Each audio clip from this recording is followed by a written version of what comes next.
Hey friends, it's Paula, Tisch, your favorite Huntsville realtor, and welcome back to Sue Ann Griffith of Lily Flag Signal with our history nugget for this week, all about Burritt on the Mountain.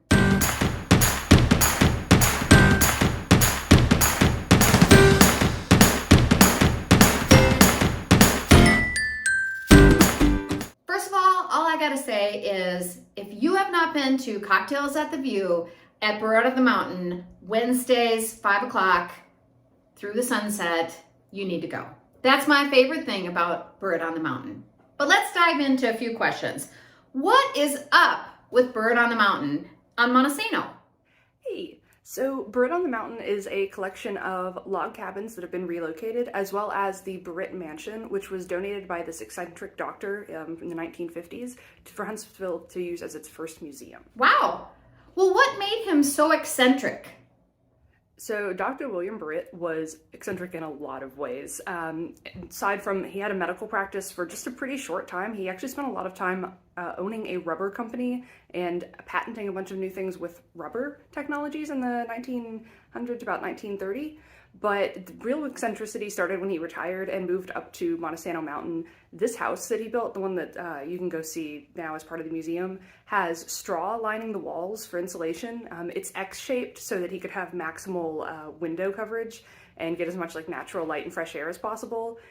He also had this really custom car, which in itself just screamed eccentric. Tell me more about the custom car. So I love this car. It is a 1949 DeSoto.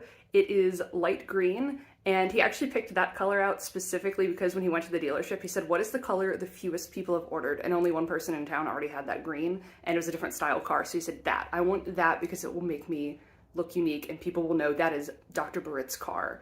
The other thing that made the car kind of special is it is right side drive, so British style.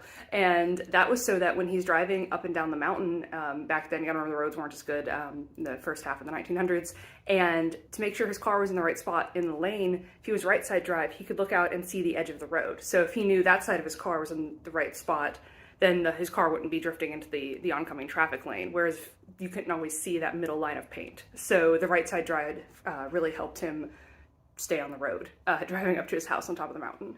And thankfully that car is one of the things that was preserved or did not get taken out by the fire.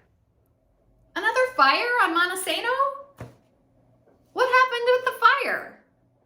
Yes, so the original home actually burned down, and I've been saying that the mansion up on the mountain right now is Burritt's home, and that is true because when his first home burned down, remember I said there was straw in the walls, an electrical fire, the day he was supposed to move in, burned the entire mansion down, and he lost a lot of his books, furniture, some knickknacks, a lot of his stuff, but the car and a few of his prized possessions, including a portrait of his family, those he was able to pull out. And so on the foundation of this home that had just burned down, he rebuilt.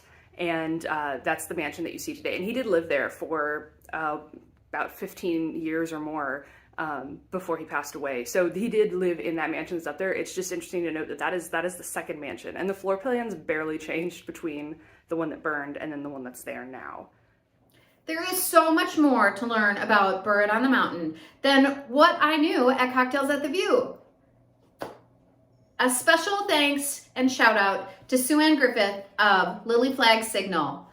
She is the most amazing historian we have here in Huntsville, in my humble opinion.